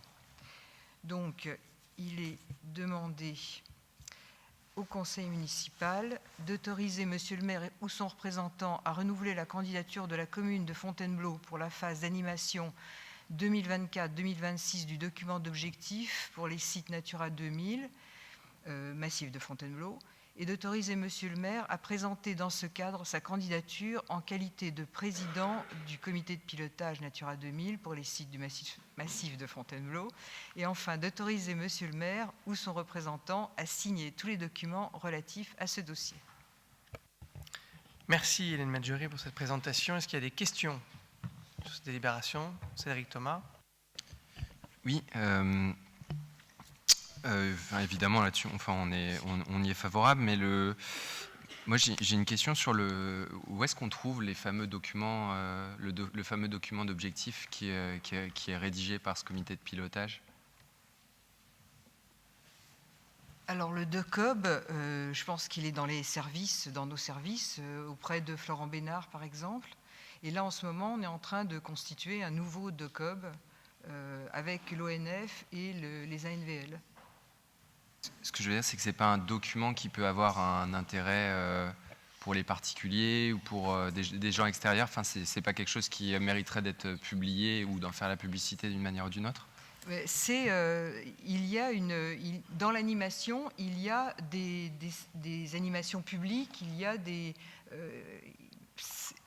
c'est peut-être pas assez médiatisé, mais il y a une information dans les écoles. Il y a eu des conférences qui sont pilotées par Natura 2000 et justement en raison de ce DOCOB.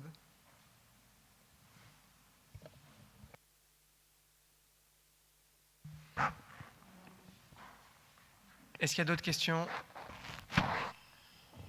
On passe au vote. Qui est contre? Qui s'abstient?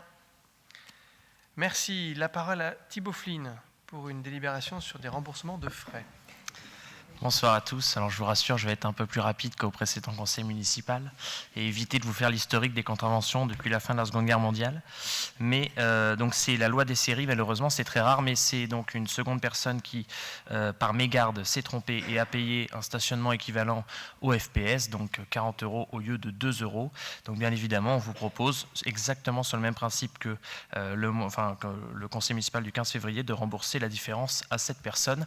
Je reprécise quand même que depuis, puisque ces deux événements, enfin ces deux personnes s'étaient trompées à peu près au même moment, avec les services de Pay by Phone, on a rajouté une étape de validation. Donc normalement, les choses ne devraient plus se reproduire. Merci. Des questions? C'est avec Thomas. Oui, merci Thibault. Et surtout, au-delà de l'étape de validation, du coup, on a regardé en commission finance, là, mais c'est marqué en gras et en rouge, et ça donne un exemple, c'est-à-dire ils disent 2 heures, 4,40 €, 2h15, je ne sais plus combien, 25 €, et 2h30, 40 €. Donc, bon, enfin, il y a un moment, on pourra pas, enfin, d'autres personnes ne pourront plus prétendre à l'erreur. On est bien d'accord, c'est clairement, entre guillemets, la faute de la personne, elle-même le reconnaît. Mais bon, après, moi, je suis un peu gêné de facturer 40 € pour 2h30 de stationnement à quelqu'un. Donc, bon, voilà, donc ça me paraît normal, sachant que ce n'est pas un paiement, entre guillemets, de la ville, c'est juste un remboursement sur une somme perçue. Donc, bon, voilà, disons que c'est un geste de bonne volonté de notre part. Après, les moyens sont mis en œuvre pour pouvoir effectivement éviter les erreurs. Ce n'est pas le genre de délibération qu'on aimerait avoir à chaque conseil. On va la soumettre au vote. Qui est contre? Qui s'abstient? Merci. Odile Jacquin pour une délibération sur des dénominations de places et d'un square. Merci Monsieur le maire. Bonsoir à tous. En fait, il s'agit de dénommer 2 lieux situés dans le quartier des Provençaux. Une place qui est située au carrefour de la rue des Provençaux et de la rue Pierre-Charles-Comte, et un square situé à l'angle de la rue Padeloup et du boulevard du Général Leclerc. Vous devez avoir le plan dans votre dossier du conseil municipal. La démarche est double. D'une part, mieux se repérer sur un plan et faciliter la géolocalisation. Bon, ça, c'est le côté pratique. Et aussi de mettre à l'honneur 2 artistes, Nadia Boulanger et Pablo Picasso. Nadia Boulanger, car elle est étroitement liée au Conservatoire américain de Fontainebleau, qu'elle a dirigé de 1949 jusqu'à la fin de sa vie. Ce conservatoire est hébergé depuis sa création par le château de Fontainebleau. Nadia Boulanger sera en très bonne compagnie car c'est un quartier d'artistes, musiciens entre autres. Nous avons la rue Saint-Saëns, la rue Massenet, la rue Padeloup. Et quant à Picasso, il a habité plusieurs mois, l'été 1921, à Fontainebleau avec son épouse Olga et leur fils Polo, dans une maison qui est située juste en face du Discours. D'ailleurs, pour le 50e anniversaire de sa mort, cette année 2023, plusieurs pays célébreront son œuvre en organisant des expositions, ainsi que le MoMA à New York, et l'exposition aura pour titre Picasso in Fontainebleau.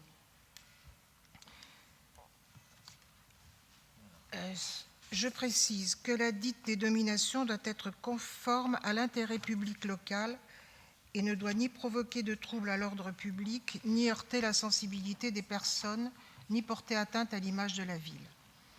Il est donc demandé au conseil municipal de dénommer place Nadia Boulanger, la place située au carrefour de la rue des Provençaux et de la rue Pierre-Charles-Comte, Picasso situé à l'angle de la rue Padeloup et du boulevard Général Leclerc, d'approuver l'acquisition de plaques qui y seront apposées, et d'autoriser Monsieur le maire ou son représentant à entreprendre toutes les démarches nécessaires à l'exécution de la présente délibération. Merci. Est-ce que cette délibération appelle des questions? Monsieur Le Cerf. Oui, merci. Bonsoir à tous. Concernant le square Picasso, on avait émis le souhait lors de la réunion cadre de vie que cette place, que ce square s'appelle en fait Olga et Pablo Picasso. Je vois que ça n'a pas été repris ce soir. Et concernant la place Nadia Boulanger, il n'y a pas d'objection à ce qu'on la nomme ainsi. Mais ce que demandent les habitants du quartier, c'est qu'on ne mette pas simplement une plaque, mais qu'on embellisse cette place, et notamment qu'on puisse faire des carrés de fleurs, comme c'est fait rue du Château, par exemple. et surtout que le nombre de stationnements reste le même. Merci, Monsieur le Cerf. Alors oui, peut-être que je vous dois une explication sur l'avis de la commission, qui a effectivement émis un avis pour dénommer cette place, enfin ce square, Olga et Pablo Picasso. On a après étudié cette proposition et nous avons préféré nous en tenir à l'approche patrimoine culturel de l'artiste Picasso, plutôt que de faire uniquement allusion à peut-être 4 mois de villégiature qu'ils ont pu avoir sur Fontainebleau. C'était pour donner une autre dimension, on va dire, à cette référence historique et à l'artiste Picasso. Mais nous avions bien noté, en tout cas nous avions bien eu retour qu'à la commission, il y a eu des débats et une proposition commune, je dois le dire, de l'ensemble des membres pour aller vers le square Olga et Pablo. On vous propose ce soir square Picasso. À vous de nous dire si vous en êtes d'accord ou pas.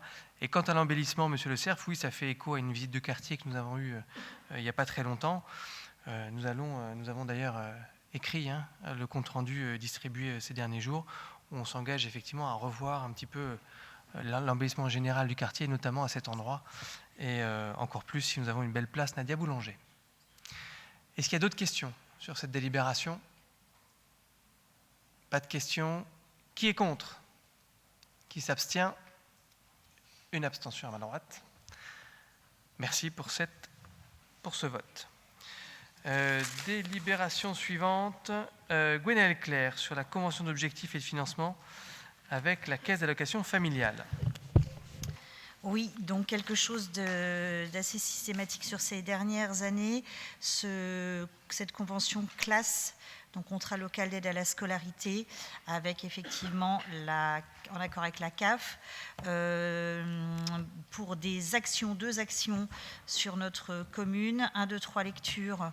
Pour rappel, donc, ce sont des ateliers de soutien à la lecture pour les élèves, alors initialement de CP, mais on peut prolonger pour des élèves de CE1, voire de CE2 qui sont en difficulté de maîtrise de la lecture, et l'accompagnement à la scolarité au Bréau, dans l'espace jeune qui est à proximité de l'école. Donc on vous demande de bien vouloir reconduire cette convention pour l'année en cours, sachant que l'année est déjà bien démarrée puisqu'elle se conclut au 30 juin 2023.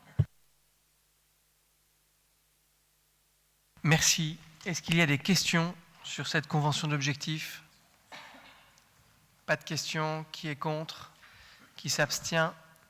Merci. Gwenaëlle Claire, toujours pour une convention avec le centre hospitalier et notre accueil de loisirs. Oui, donc ça c'est une nouveauté pour cette année et pour également une durée d'1 an, dans le cadre donc du projet éducatif de territoire et notamment de son volet culturel. On propose un partenariat entre le centre de loisirs de la Faisanderie et l'EHPAD du centre hospitalier de Fontainebleau pour des échanges intergénérationnels et des activités pédagogiques. Les enfants du centre de loisirs se rendront mensuellement à l'EHPAD pour fêter et proposer différentes thématiques comme le carnaval, la fête de la musique ou différents jeux. Donc voilà, c'est une nouvelle convention dont on se réjouit. C'est signé pour le moment pour une durée d'1 an et bien sûr renouvelable. Merci Gwenaëlle. Est-ce qu'il y a des questions? Pas de questions. Qui est contre? Qui s'abstient? Merci pour votre vote. José Tenda, convention de partenariat avec Terre de Jeux et la CAPF. Merci, Monsieur le maire. Chers collègues, bonsoir. Je vous demanderai, chers collègues, d'approuver et d'autoriser Monsieur le maire ou son représentant à signer la dite convention de partenariat entre l'agglomération du pays de Fontainebleau et la ville de Fontainebleau portant la réalisation d'un CAF dans le cadre des Terres des Jeux 2024. Comme vous le savez, le pays de Fontainebleau est labellisé Terre des Jeux depuis 2019. Ce label nous permet d'accueillir des délégations étrangères pour les entraînements dans nos équipements sportifs, tels que Grand Parquet, Stade Philippe Mahut et la base nautique Madeleine. L'agglomération propose aux communes membres un projet des GRAF, Jeux Olympiques 2024. Il s'agit de créer un GRAF sur chaque commune de l'agglo. Ce sont les enfants et les jeunes, avec l'aide d'un artiste spécialisé, qui le feront sur le thème des Jeux olympiques. Chaque graphe représentera une discipline sportive. À Fontainebleau, les graphes sera réalisé au plateau Foch. Pour ceux qui ne connaissent pas le plateau Foch, c'est juste le boulevard Foch et juste à côté de l'EHPAD Villa Bossis. Je vous demande, chers collègues, d'approuver et d'autoriser M. le maire ou son représentant à signer les 10 documents. Merci. Merci José. Est-ce qu'il y a des questions? Cédric Thomas.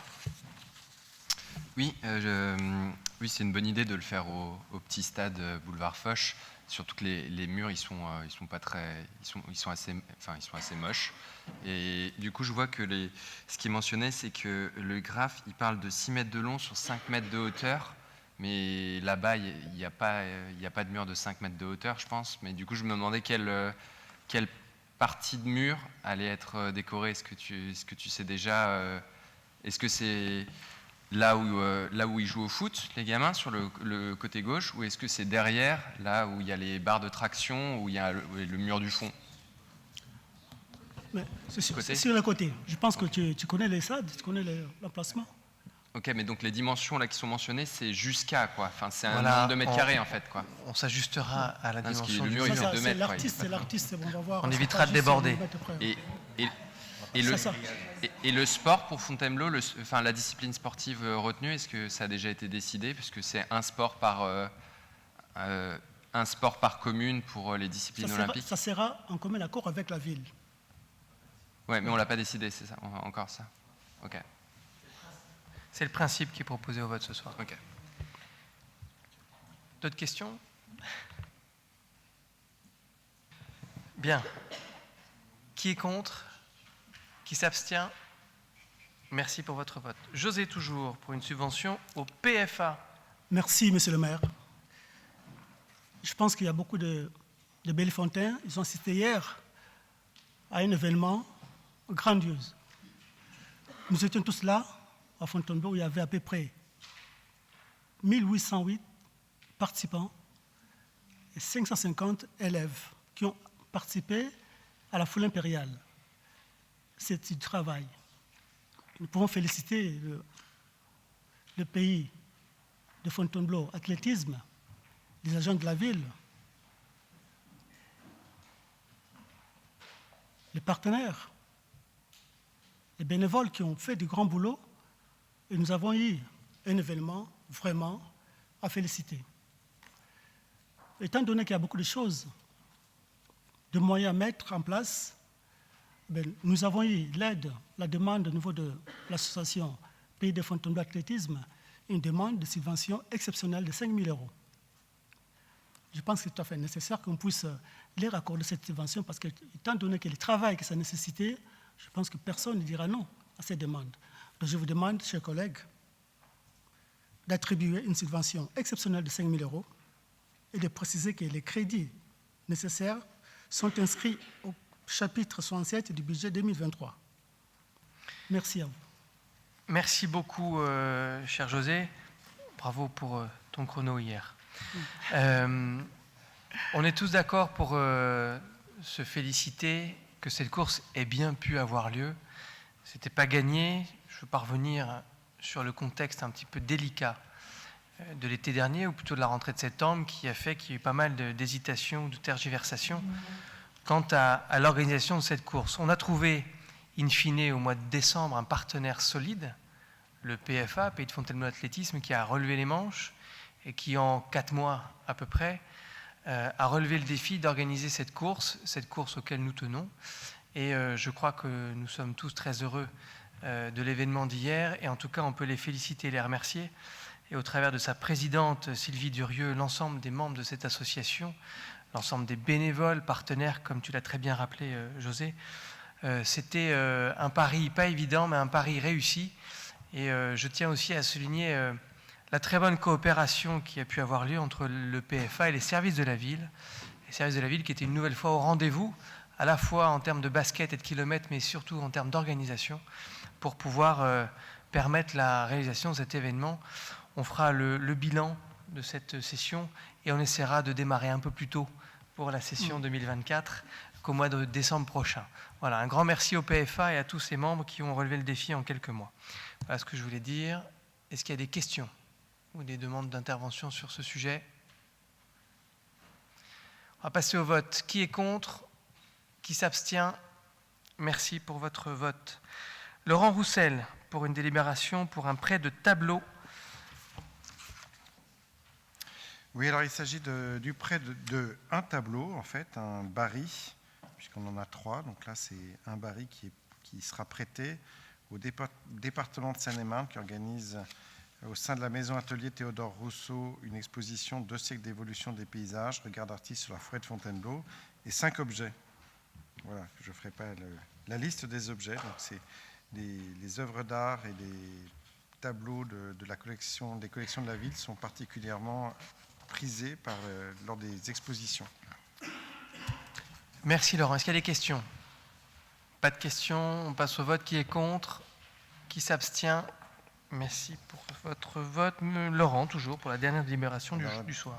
Alors ça concerne une exposition qui est organisée par la ville à la Charité Royale du mois de septembre au mois de novembre et qui s'intitule Fontainebleau, la ville sous le Second Empire. Donc un certain nombre d'entités, donc l'État, le département de Seine-et-Marne, l'établissement public du château de Fontainebleau, le diocèse de Meaux, des musées, des collectionneurs et des particuliers ont proposé ou proposeront de prêter des objets pour cette exposition. Donc il est proposé une convention type permettant d'organiser ces prêts, et sachant que je crois savoir qu'il y a encore des demandes. Si vous avez des objets chez vous, un buste de l'impératrice ou du mobilier, n'hésitez pas. Pour l'instant, je crois que ça manque.